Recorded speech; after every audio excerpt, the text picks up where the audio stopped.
Welcome, everyone. I'm Dick Deming. I'm Medical Director of MercyOne Cancer Center, and I'm also the founder of Above and Beyond Cancer. Welcome to our weekly cancer education series.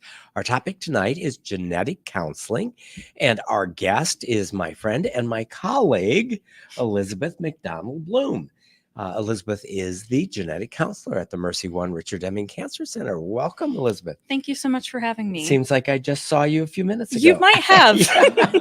So thanks for being with us. Yes. Before we talk about the very important topic of genetic counseling, let's just get to know you a little bit. Where did you grow up? I grew up in Webster City, Iowa, graduated from there. Webster City High School. Yep. What's the mascot? The Lynx. The Lynx. Okay. Yes. And what was your claim to fame in high school? Oh gosh, being a giant nerd, is that a claim? I was pretty involved. I wrote for and edited the student newspaper. Okay. So you're an editor? Yep. In a former life. Don't know if I could still do that. I got voted most likely to become a teacher in high school. That was kind of my superlative, which kind of came true in a way, I think. Do you remember any article you wrote for the school newspaper? Oh, sure. I was in high school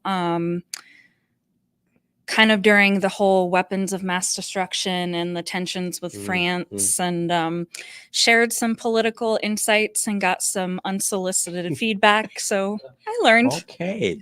So it wasn't just writing about what was going on in the school. Sure. I did try to stick to maybe less controversial topics. Okay. And then when you graduated from Webster High, where did you go on for education? I went to Buena Vista and Storm Lake and graduated with my bachelor's degree in biology. And because one major wasn't enough, why not tack on psychology? Okay. Which again has come in handy. Biology and psychology. Yeah. And when did becoming a genetic counselor become something that you considered? Oh, we're going to have to fast forward about 13 years after I graduated, actually. What did you do then when you graduated with biology and psychology? So I was kind of at an impasse in my life. I wasn't quite sure what I wanted to do. I had applied to graduate school and unfortunately did not get in. But then I had an opportunity to work at the Iowa Newborn Screening Program for the University of Iowa. And I was there for 13 years, actually performing bench work, kind of specializing in a couple different disorders, including hemoglobinopathies. And I was also one of the pilot people when we introduced severe combined immunodeficiency testing in the state. So quite a lot of experience doing genetic testing and molecular biology. Gotcha. And did you have the opportunity to do any shadowing of genetic counselors? I did. At the university? Yes. And so I worked fairly closely with a couple of the genetic counselors from the University of Iowa who really kind of, put me on the path of considering it. I had always kind of wondered what was next. While I loved my job, it was, kind of the same thing over and over. And I really desired a patient-focused approach. So I spoke with Jenny, who I still consider a mentor. She kind of got me, to consider going back to school. And I did.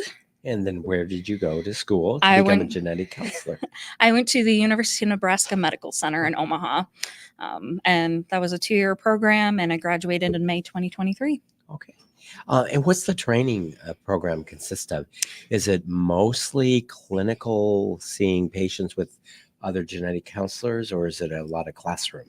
So the first semester is definitely more classroom and lecture based. After that, they do start phasing in more clinical time. As part of our clinicals, there are kind of 3 big areas we focus on for specialties. One of them is obviously oncology. Another one is prenatal genetic counseling. And then we go more into pediatric and adult genetics. So those are kind of the 3 areas, but obviously the field is changing all the time and more specialties are coming up and about. Right. And I obviously know about cancer genetic testing, but I'm aware that that genetic testing is becoming very, very important in many other disorders. I know from family members, some neurological disorders, but in the world of cancer, it seems so the number I have in my head is that maybe 10% of cancers in the United States have some sort of genetic predisposition. Is that kind of ballpark? Yeah, I would say that's pretty accurate. I think I've seen a lot of variable numbers, and there are certain cancers that do tend to have higher Mhm, detection rates for genetic components. mhm. I would say most folks that don't have a medical background are probably aware of breast cancer Sure. and genetics. There's been a lot of lay press about that. And then maybe people are aware of colon cancer, but Hmm. I might be a bit biased because I went to medical school at Creighton and Henry Lynch was one of my professors, and Hmm. his name is associated with Hmm. the syndrome of genetic abnormalities that leads to colon cancer, among others. Yes. Let's talk a bit about genetic counseling and the process. So, in this day and age, I mean, anybody can get some genetic testing done from 23andMe, or you don't need a doctor. You can send in some saliva and get genetic testing. How does what you do differ from me sending in to 23andMe and getting some information back about my genetics? Sure. There are some pretty big differences. While I think a lot of people are curious to learn more about themselves or their ancestry, and things like 23andMe, Ancestry.com, they can be informational, especially for people that don't, have relatives around to tell them about that. Where clinical genetic counseling is different is we're really kind of focusing in on your family history and tailoring our session to, what are your needs? What are the things we've seen in your family? Certainly, the testing that I'm ordering is considered diagnostic, whereas the information from 23andMe, while valuable, and they have sort of ventured into breast cancer testing, it is still not a way to get results that have maybe clinically been validated. And so I actually do meet with a lot of people who come in because of a Mhm. 23andMe result. And we kind of explain it and go over it. And we, discuss, why is this test different? Why are we ordering an additional one? Gotcha. Yeah. And you already mentioned that you're a genetic counselor. You're not in the lab at analyzing and coming up with the genetic mutations. So I kind of think of what you do as sort of three phases. One, there's a counseling session first about, what is your family history? What's your personal history? And is it likely that there could be a genetic predisposition? And then also, does your situation make you eligible for your insurance to pay for it? So that's sort of the pre-counseling. Hmm. And then after that counseling, you do the testing, Hmm. which is either saliva or blood. But then Hmm. after the results of the testing, then there's a separate counseling Hmm. session. So it's not just somebody sending off saliva and getting a piece of paper back in the mail saying, yeah, you have a breast cancer gene. Yes. Yes, that is the important part about genetic counseling, that it is a full process, and that getting the result is maybe just the start of someone's Mm, journey. When I disclose those results, in addition to telling them what we have found, I also talk about, what does this result mean? yes. What cancer Let's risk? back up a little bit. Let's go in chronologic order. Sure. Okay. So let's start with the first session. First session. So either a doctor has referred a patient to Hmm. you.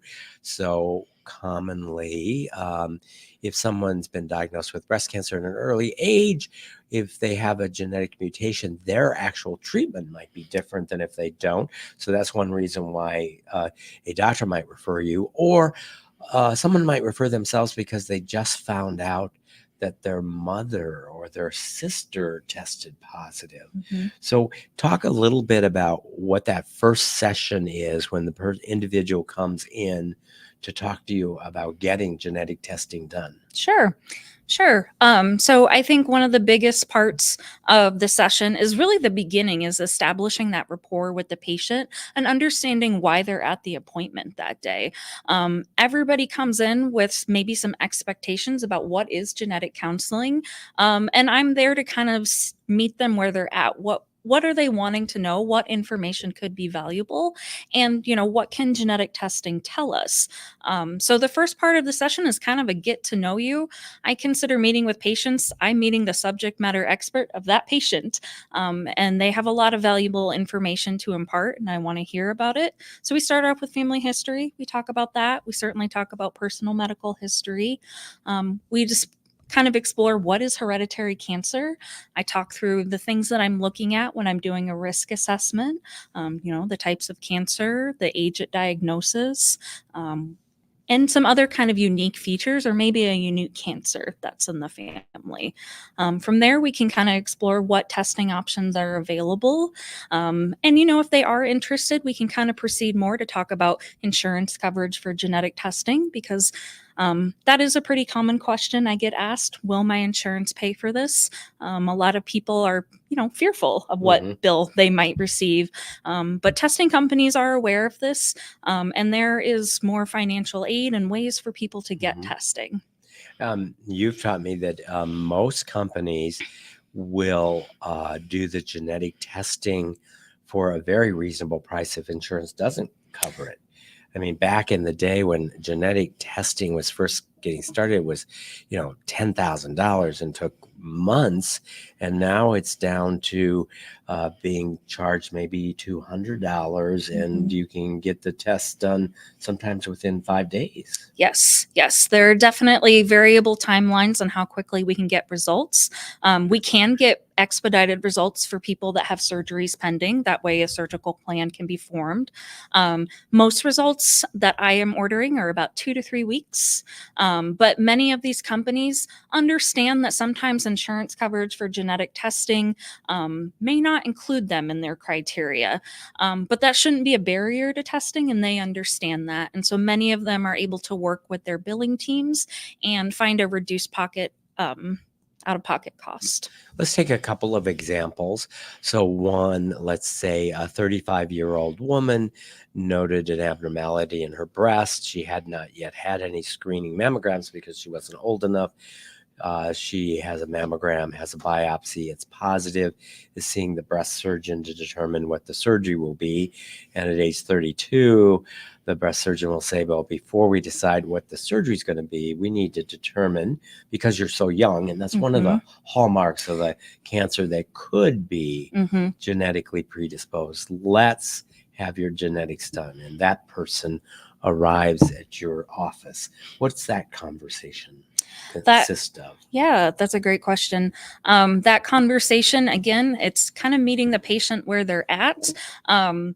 I acknowledge that I'm maybe not meeting my patient on the best day of their life, and I kind of want to know where they are at in their headspace. We'll kind of introduce one another. I will ask her if she knows anything about genetic counseling, if any providers have mentioned anything, trying to get a feel for what she understands. And from there, it kind of depends. Sometimes I really rely heavily on where the conversation takes us. I typically try to stay in the same order of things, but sometimes things come up. And I always encourage questions. I tell them up front, you feel free to interrupt me. I take no offense. But yeah, once we get kind of to the point where we've established our mutual goals, we can kind of dive in and do family history and other conversations. So I would imagine that sort of patient it would be pretty clear-cut eligible for genetic testing, and most all insurance would cover it. And probably family history is interesting, but even if there's no family history of cancer, you're probably going to recommend genetic testing on someone that young. Yes. And so just like many other cancer professionals, we rely on NCCN, or National Comprehensive Cancer Network, guidelines to kind of help us determine who are the best candidates. And people who have a breast surgery and the surgeon is requesting to know that genetic status, that certainly is one of those requirements that many insurance companies. And maybe explain, why would one's genetic status affect what type of surgery a patient would have? Sure. So if we're talking about a young woman, maybe 32 years old, and we find a mutation in a gene called BRCA1, That particular gene, when it contains a mutation and it's identified in a female, that lifetime breast cancer risk is significant, potentially as high as 70 or more percent. Um, and there's a high risk for recurrence. This person, we hope, has a long life yet to live. And, ideally, no surgeon wants to see that patient again back on their table. And so we want to talk about what are some ways we can handle this risk going forward. Is it more appropriate to think about a mastectomy versus a lumpectomy? And things like that. Or even a bilateral Absolutely. mastectomy, Yes. that with such a high risk of developing Mhm. more breast cancers in the future, Mhm. rather than a lumpectomy on one side, maybe remove both breasts Mhm. as part of the treatment. Yes. And it's always the patient's choice, but Absolutely. understanding what the risk is. Yes. And then the other scenario is, let's say, a woman age 52 comes to see you because her sister, age 48, had just been diagnosed with breast cancer, had genetic testing done, and has a mutation. Mhm. And so the genetic counselor for the patient with cancer has recommended that her siblings Mhm. get tested. What would that conversation consist of? So it'd be very similar to other patients. I would kind of ask their understanding. What have you been told up to this point? What is their understanding of genetics or the mutation or breast cancer risk? And kind of starting from there. Anytime I have a patient who tests positive, one of the main messages I have is that it is important for family members to get tested. Any one of our first degree relatives, that includes parents, children, and siblings, has a 50% chance to have the same variant we do. And so this is how we identify people before hopefully a cancer diagnosis can happen. It really involves a lot of cascade testing. I often meet many members of families. And tell us what cascade testing means. Sure. So if a patient tests positive, we kind of work out, starting with the closest relatives to the patient, and try to figure out where has this mutation been inherited from. And sometimes, we know that coming in, but we do typically recommend that, those first degree relatives get tested first. Parents, siblings, and then children. Yep. Mhm. Yep. And in this situation, the patient who had the cancer, not only did the siblings were recommended, but if the parents are alive, they'd be recommended to be tested. Mhm. And then the children of the patient. Yes. And then if you detect the same mutation in any of the patient's siblings, and then you'd go to their Absolutely. children. Yes. So at what age do you recommend the children of someone who has a mutation get tested? So let's say the 32-year-old has a 6 and 7-year-old.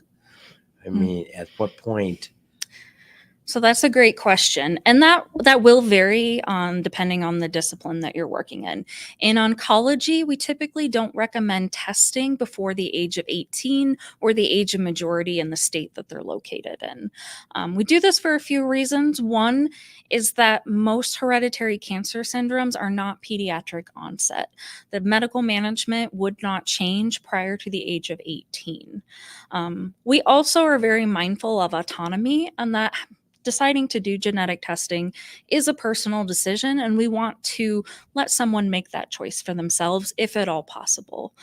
However, I do come across some syndromes where the onset could be earlier. And so we do have a conversation about what does that mean. And I have spoken to some very mature 17-year-olds who know that they are at risk for something. And as long as we both feel that you're ready to kind of accept maybe some of the risks that come with this testing, I'm always open to having those conversations. And some of the stress. Yes. But there's stress in not having the test, Yes. and there's stress in having the test. Yes. Before we talk about the actual test and then the post-test counseling, we talked about breast cancer. I mentioned Lynch syndrome. Maybe explain a little bit more about Lynch syndrome, and what are the cancers that individuals who have genetic mutations and the Lynch syndrome, what are those cancers, and what would the process be, and how it might be different than counseling about the BRCA genes for breast cancer? Sure. So Lynch syndrome is a hereditary cancer syndrome that primarily involves increased lifetime risk for colorectal and endometrial cancers. Those are really the two biggest ones that we know about. However, there are other cancer types that are also elevated in the lifetime risk in Lynch syndrome. So we kind of talk about all of that. We talk about kind of history of polyps in the family, personal. Um, the average age of screening for colonoscopies now is 45. And if there is a family history or a known mutation, likely people are going to start those colonoscopy screenings earlier than that, often up to 10 years before the earliest known diagnosis in the family. As far as the other cancers, there are some other screening modalities we can use. A lot of Lynch syndrome patients will also have EGDs, or looking kind of at their upper GI, esophagus, and some of those digestive organs that are often commonly involved. So we talked about breast cancer being a cancer that may have a genetic predilection, colorectal cancer, and Lynch syndrome. What are some of the other common or mutations that might lead to cancer besides the BRCA genes and the Lynch? Sure. So we are probably currently investigating hundreds of hereditary cancer genes. I do offer panels to people that have complicated family histories or a variety of cancers where it may not be immediately obvious what syndrome we could be dealing with. Some of those panels can contain up to almost 80 genes that we're looking at. Just trying to figure out, is there a hereditary factor to consider here? Many other types of cancers that often are recommended referrals are pancreatic cancer. We all kind of maybe know about the reputation of pancreatic cancer and that it may not be very symptomatic until very late stages. And so actually the guidelines are now that anyone who has a first degree relative with a pancreatic cancer diagnosis is eligible to have genetic testing or a consultation. And then what about gastric cancer? Gastric cancer is another one. And that's stomach cancer. Yes. Yep. And so that can be part of Lynch syndrome. We also know about a unique condition called hereditary gastric cancer and lobular breast cancer syndrome. And so that's a very unique syndrome where we can see women who have cancer in lobules of the breast or a high rate of gastric cancer in the family. So we do see quite a bit of those. There are so many hereditary I mean, there's one gene mutation that you actually remove the stomach of the patient. Yes. That gene is called CDH1. So that is the one associated with lobular breast cancer and gastric cancer. But it is so high that even if you don't see cancer on a scope with that gene, the chances of having a stomach cancer are so high. Yes. I mean, most people have heard of removing breasts without knowing there's cancer in them, but actually removing the stomach. Yes. And that gastric cancer is harder to diagnose because it's in the lining of this stuff. Like it's not sticking out for, that scope to see. And if people elect not to have their stomach removed, they are typically going in for multiple biopsies of that lining on a fairly frequent basis. But as you can imagine, making the decision to remove a stomach to avoid gastric cancer is certainly a huge lifestyle change to consider too. Any other genes you want to call out by name that are associated that people might have heard about? I would say, BRCA1, BRCA2. I'm trying to think of the ones that I've been seeing a lot more lately. There's another gene I've been seeing a lot of, and it's called PALB2 or PALB2. This particular gene is associated with significant lifetime risk for breast cancer, some ovarian cancer. The preliminary evidence indicates prostate cancer, and probably the more common of the cancers is pancreatic is also associated with it as well. That one, CHEK2 is another breast cancer gene.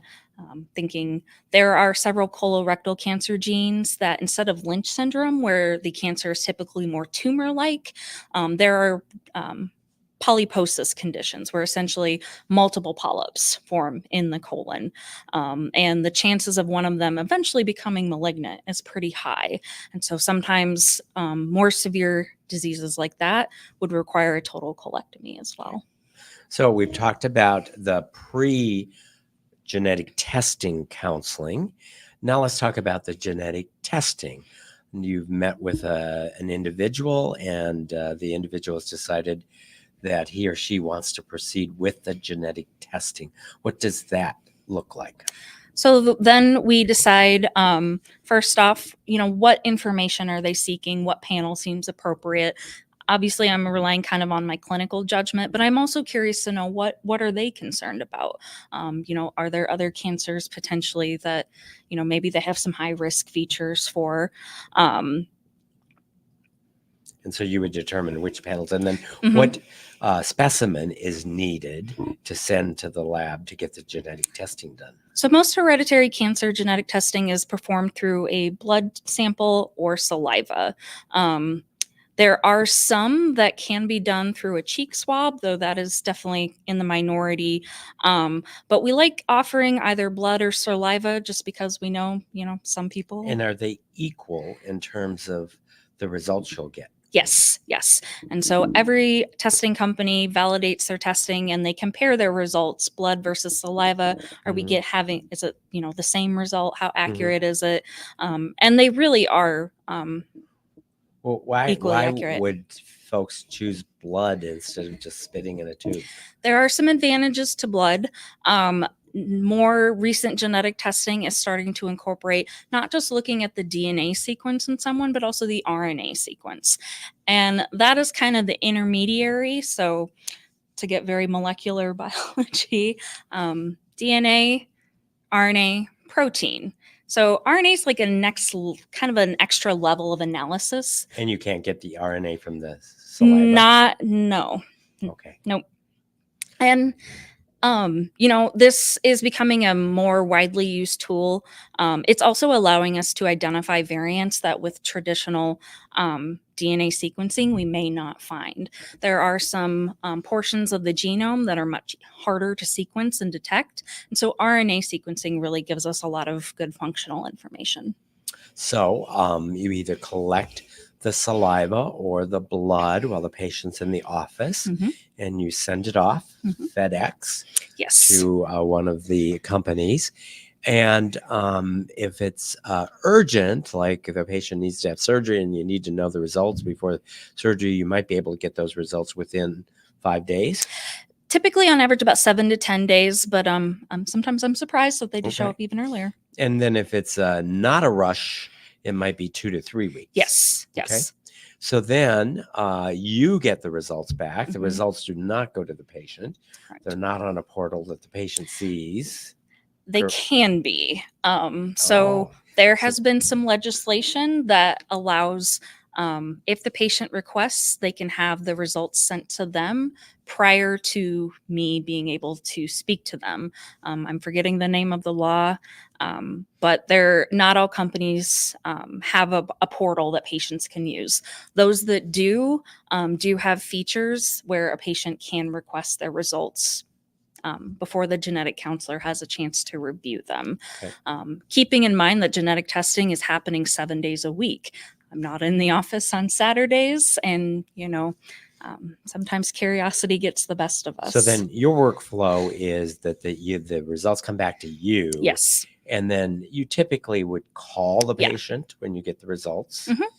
And what does the counseling after the results, what does that look like? Sure. So we'll start with the easy one. The test is negative and there are no abnormal pathogenic mutations. Sure. So there's still some information to impart. Just because this is a negative result, it does make it less likely that we have a hereditary component, but we all do inherit different parts of DNA from each of our parents. So it is not a guarantee that another relative would test negative as well, or not, shouldn't be considered for genetic testing. I also talk about the fact that we probably don't know about all the genes Mhm. associated with cancer, and there's no tests in the world that will ever take away all of that risk, and most people understand that. And that's why sometimes if somebody was tested, 15 years ago, and they said, "Oh no, you don't have any mutations," they might be eligible for retesting because we know of more Yes. mutations now. Yes, and we're definitely seeing a lot more of that now, especially if several years have passed and more genes have been kind of added to these panels. Yeah, I've seen quite a few patients who maybe have had BRCA1 and 2 testing done several years ago, but those are just 2 of those breast cancer genes. We're up to 13 right now that have actionable medical management. Now let's say the person tests positive for a mutation that increased the risk for cancer. What does that post-test counseling look like?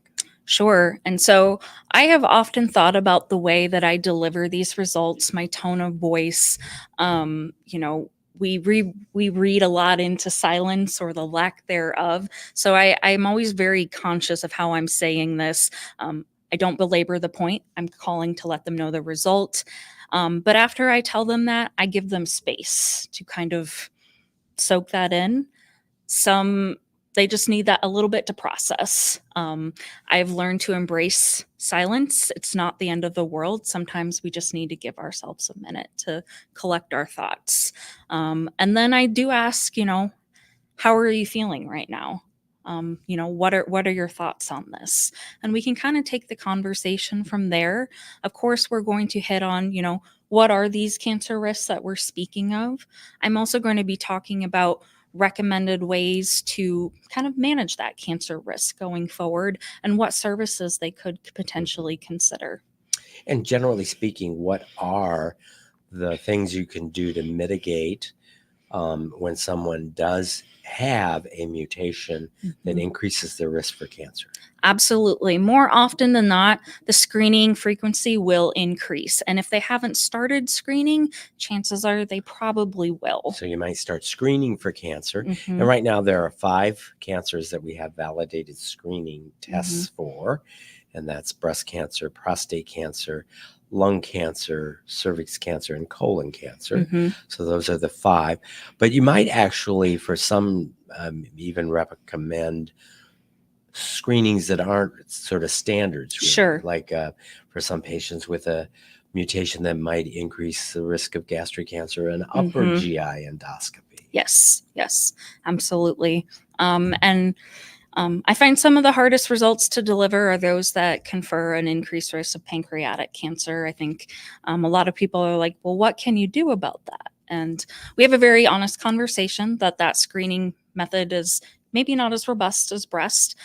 There's a lot of interesting technologies coming out that we both know about early detection in blood. Yes, and we've actually covered them on this program. Oh, perfect. And that's the multi-cancer early detection blood test that can detect up to 50 different cancers, including pancreas cancer. And so just as of yesterday, we have been approved to start doing that test at our center.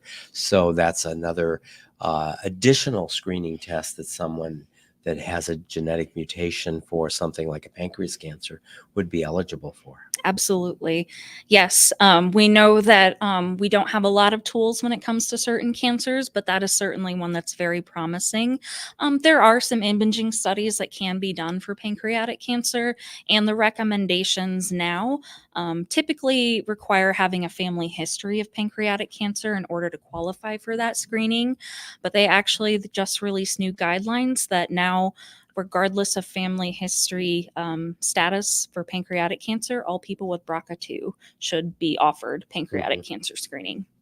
And in addition to screening, more screening perhaps, screening at an earlier age because you're high risk.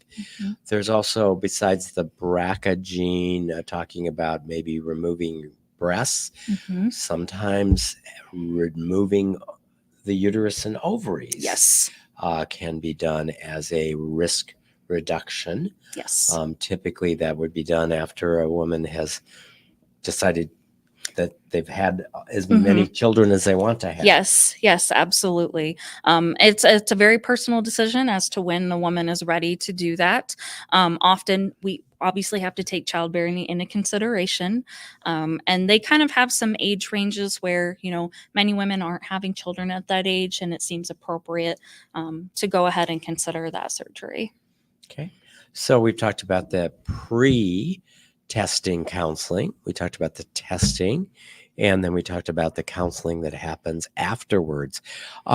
Maybe share with us from your experience a family where there's been multiple testing done. You talked about the cascade testing and that process of now you're seeing the family members and each one it's 50-50.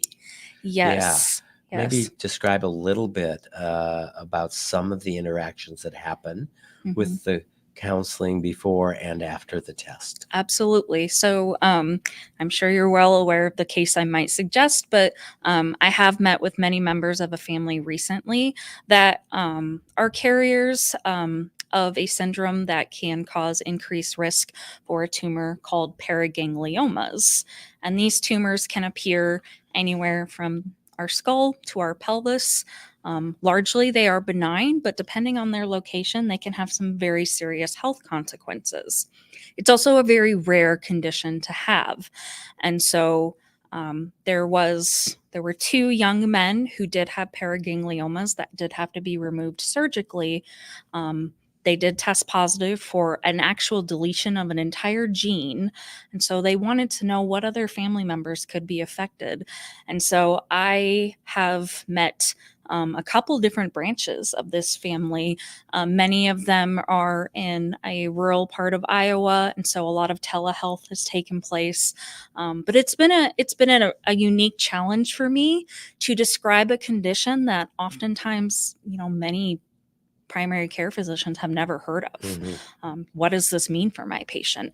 And this particular condition, because we have fantastic resources at the University of Iowa, they have an entire clinic dedicated to this specific group of tumors. So because it's so rare, that if they test negative, that's a really short and a joyful conversation. You do not have a gene that puts you at increased risk. If they do have the gene, then we have the resource that we do have a clinic specifically. It's at the University of Iowa, but specifically for the ongoing surveillance for this particular type of neoplasm. Yep. And I think it's been kind of enlightening for me. This family I've been working with, they're very communicative with one another. They're kind of sharing their experiences. I was told when I disclosed the results for a few of them, they were actually all together at a family vacation, and I was like, oh no, I hope I did not ruin this vacation. And I was assured, no, we were expecting your call. It is okay. But a couple family members there who were actually the two had already had their surgeries were able to talk to family members that had just tested positive and to talk through that experience. What does a doctor's appointment look like? What can you expect? And it was a good feeling. I wish I could meet all of my patients in a different aspect, but to know that, it does seem to be bringing families closer together and having really important conversations. Back to the decision to do testing or not do testing, especially at a young age. So we know that that medical insurance, they can't change the rates that you pay for medical insurance, whether or not you have a genetic mutation. But I understand that life insurance is different. Yes, that is correct. And so there was a law passed back in 2008 called the Genetic Information Non-Discrimination Act, or GINA. So this law does prohibit employers and health insurance providers from discriminating against a person based on a genetic testing result. However, the law does not extend to companies that sell life insurance, disability, or even long-term care. How I explain this to my patients is I let them know that any policy they have in their name that day, that will not be affected by any test result we get. However, if they choose to pursue a new policy involving life disability or long-term care, they could potentially be asked by that company if they've had testing. And if so, they do have to disclose it. And you can imagine from there, many people may be turned down. Mhm.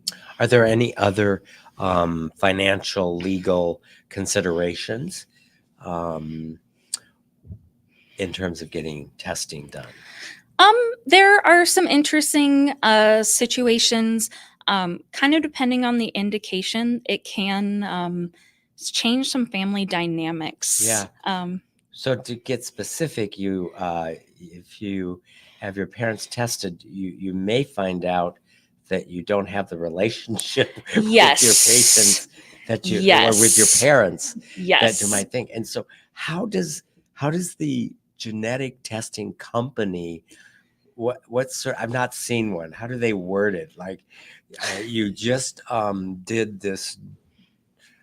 The daughter has breast cancer, and Mhm. mom and dad just got tested, and you find out that dad isn't really dad. Right. How does the genetic testing company, what's the language they use when they inform you, the Yes. counselor, Yes. of this fact? True. So because of most of the testing that I order, it's not able to establish if it is true paternity. We're just kind of looking for the presence or the absence of a mutation in a gene. However, more extensive testing, the more information we look at, the more data points we have to compare. And this particularly becomes a situation in pediatric genetics, where I've had parents ask me if the paternity will be revealed. They have not communicated that status. And they kind of go about it in a couple different ways. It depends on the finding. Sometimes they will just choose to say this parent was negative. It's a But delicate sometimes the situation. genetic testing company Mhm. will reveal to you Yes. that the person whose blood you submitted that Mhm. is listed as the father Mhm. is not. Right. Or do they Right. say 99% chance this is not the father? Y- How do they? They So they are not so keen on inserting themselves into a paternity discussion. Oftentimes, when there are conflicting results, they have kind of their own ethics board. They're going to communicate with the provider and kind of come up with a shared plan. How are we going to share this information in a way that does the least amount of harm? And those are difficult decisions that really are handled on a case by case basis. Fortunately, in oncology, that is not typically what I have come across, but during my pediatric rotations, it certainly has been a question, and it does kind of depend on the company how they handle it. It's an ethics question that's posed to us in grad school many times over, and I think you can argue for a number of different ways to approach it. Okay. Well, let's open it up to questions. So we've got a live studio audience here. And we also have some of you that are watching us live streaming. If you're watching us live streaming, please put your question in the comments section and we'll get to those. But we'll start first with our live studio audience. Well, Steve. good Steve. evening. Tim. I'm the other Steve. My name is Tim. We talked about all the different cancers that you're testing for. One of the things in my particular situation, my mom and dad had a melanoma type of cancer, right? Mm-hmm. So because they have that, is there some type of disposition that I might have it, and then I'd have to get some type of testing to see if there's a gene or something that controls that? Or is it just the environment that you're in, how much sun you get? It is kind of a mix of both of those things. By and large, our sun exposure is probably our biggest risk factor for most people. People who have a fairer complexion, lighter colored eyes, the people that tend to burn more easily are certainly at a higher risk to develop melanoma, but it can happen to anyone regardless of skin tone. There are several genes we know about now that can increase the likelihood of melanoma. BRCA2 is actually one of those genes. And so having a mutation in that particular gene could increase the chances for melanoma to occur. And there is another gene, CDK2NA. You won't remember that. That's okay. It's also a gene associated with pancreatic cancer. And so that's actually a really growing field of cancer genetics, is looking into melanoma. As someone who has a family history of melanoma and who could glow in the dark, yeah, I'm always kind of paying attention to that. My dad had melanoma. I kind of watched him go through it. And so I'm very mindful and very interested in what more there is to come. So someone like him who had both parents with melanoma, would, if you were counseling that sort of a person, you'd want to know what age the Mhm. parents were when they had melanoma. Mhm. And then you'd also want to know what other cancers Mhm. other family members may have had. Right. And that would then determine whether or not Mhm. he should get tested himself. Absolutely. And how many melanomas have you had? Another thing to consider is, where is this melanoma located? I think we often forget that there can be melanoma of the eye, and that there are genetic predispositions to that as well. But if you're getting melanoma in a place that's not getting a lot of sun, it does make us ask some questions. But we do know that obviously sun exposure is a risk. People who use tanning beds, that's a huge risk. And we see a lot of young people developing melanoma in their 20s and 30s because, they are using these tanning beds. Yeah. So we're kind of taking into consideration a lot of different things. The genetic testing criteria for melanoma are not as kind of straightforward as it is for breast cancer or colorectal cancer. It can be maybe more of a clinical judgment. But I anticipate that's probably going to change. And as we get more data and understand more about the genetics of melanoma, I imagine we'll have a very similar criteria list like we do with other cancers. But if you have a family history as strong as yours, absolutely, I'm always open to talking about this and kind of, seeing what else I can find out about the family. Okay. Other questions? I have a follow-up question on Okay. that then, is that we talked about you do the testing with the parents, the siblings, the children. Do you ever go up to the grandparent if they're living, or the great-grandparent? Absolutely. So the family I referenced earlier, where we had the two young men who had those tumors, I actually didn't meet with those young men. They had testing along with their parents and siblings. I actually met the grandfather and grandmother of those two young men. And we're just trying to see, what side of the family did this come from? Because sometimes that does matter. In this particular instance, it is a tumor predisposition syndrome that has a greater chance for malignancy if it's inherited from the father's side. So determining which parent it came from can definitely affect that. But I have gone up to grandparents, and it depends who's available. Unfortunately, people that are no longer with us, we cannot test, but I've seen aunts, uncles, cousins, anywhere, first through third degree relatives. So that really kind of includes that, solid nuclear family. And if possible, you do want to test Yes. the individual who has the cancer. Yes. So correct me if I'm wrong, but in situation, if mom and dad are still alive, rather than testing kids that have never had the cancer, you test mom and dad first.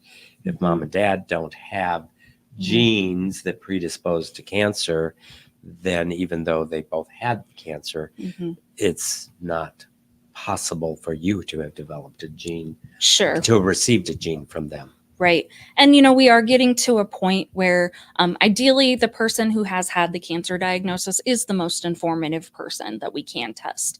However, not everybody wants to test who has had that diagnosis. It's a personal decision. And our guidelines that just came out are starting to address that concern, because there are people who do want to go through with testing, but the most informative relative may not be willing to do that.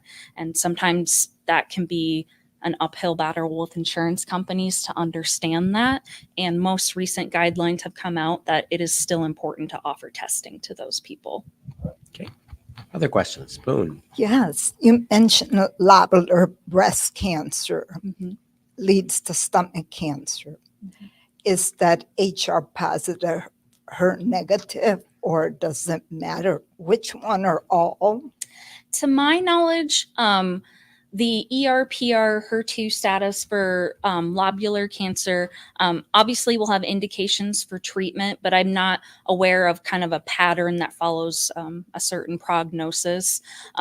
Lobular breast cancer is going to be handled the same way other breast tumors are, looking for those tumor markers. To my knowledge, there isn't a correlation, but there's always more data coming out, and it's possible that we will find something. Other questions? I just had a kind of a layman's question. Okay, so my father had cancer. Most likely he died of it. Sure. If we shared a cancer gene, Mhm. I would look at it and say, I'm not so worried. He drank an ocean of alcohol and he drank a tobacco farm of King Edward cigars. I didn't do either. Sure. So even though we share the gene, I don't know that that's what caused his cancer. Hmm. And so I'm not overly concerned. Is that a dumb way of looking at it or not? I think that everybody kind of comes into it, with, what is the value added if I know I have this gene? Is it, maybe going to change how I, handle my care going forward? We know cancer is complex, and a genetic predisposition is not everything when it comes to a diagnosis. In fact, in only 10% of cases will it be, as far as we can tell. So, we also have to consider there are other lifestyle factors, and kind of the only way to know if someone has that particular genetic change is to do testing. Because there's a 50% chance that you didn't get it from a parent. And to identify that and to know that going forward and using that to your advantage, to some people, they don't see as much of an upside. And that 50% is only if your parent does have the Yes. genetic mutation. Yes. But in your example, if your parent developed cancer over the age of 60, smoking and drinking, and it was one of the cancers that is highly associated with that and not usually associated with a genetic mutation, most of us would not be encouraging you to get genetic testing done because you had an elder patient who had a cancer that was associated with modifiable risk factors and was older. Now, if your father and mother was in their 40s and developed lung cancer, even though they were a smoker, that would be a little bit more concerning. Yes. So at a young age. Other questions? Yes, Gary. I have a question about, you've talked about some of these cancers that, like prostate. And how about like lymphoma or leukemia? Is there any type of association with genetics in that? Yeah, so there is more testing available now to kind of determine predispositions for leukemia and lymphoma. These two particular cancers do tend to be genetically complicated and involve a number of mutations happening within that tissue. But there are panels available for people that do have strong family histories of lymphomas and leukemias. Fortunately, we don't see a lot of those families, but I do know they're out there, and I actually have ordered a lymphoma panel, to see if there was something, because it honestly was the first patient I'd met with such a significant history. And, I was, we were willing to see if there was something we could track down, because she still had siblings that were also interested in knowing. And she herself had lymphoma. Okay. Other questions? Any questions from? Here we go. I have another one. With prostate cancer, is there more and more research going into that there might be some possibilities of genetics that might be associated with that? And and I look at that as I know my grandfather passed away from prostate, but that's on my mother's side. Would it be more that if it was on my father's side, I could be more interested into that? The vast majority of cancers, it does not matter which parent you inherit that predisposition from. There are just a handful where we do pay attention to that, but that is the exception and certainly not the rule. I think that is a common misconception that people are like, well, it was on my dad's side, so maybe I don't have to be worried about breast cancer on that side. I'm like, you do. So yeah, it's just kind of thinking about that cancer history as a whole. We're not, we're looking at both sides of the family because there are two sides to that story. And Elizabeth, correct me if I'm wrong, but the BRCA2 gene is one of the genes that predisposes to prostate cancer. So, yes. And you can get that from mom or dad. Yes. So, yes. Well, I think that's going to be the last question because we have run out of time, but we will definitely have you back again. Our guest has been Elizabeth McDonald Blume. Elizabeth is the genetic counselor at the MercyOne Richard Deming Cancer Center. And if you have any questions or you have a family history of cancer and would want to meet with a genetic counselor, you can refer yourself. Self-referrals are welcome. And again, the process is to get genetic counseling first, then the testing, and then more genetic counseling. Absolutely. That's why we call you a genetic counselor, not a genetic tester. Yes. There is more than just the test. It's a lot of different roles rolled into one. Counselor, teacher, what have you. It's an interesting job. I do love doing it. Well, thank you for being our guest. If you know someone that would benefit by watching this program, it will be available on demand at the Above and Beyond Cancer YouTube channel and the Mercy Cancer Center website beginning tomorrow. I hope you'll join us again next week. Thanks, everyone.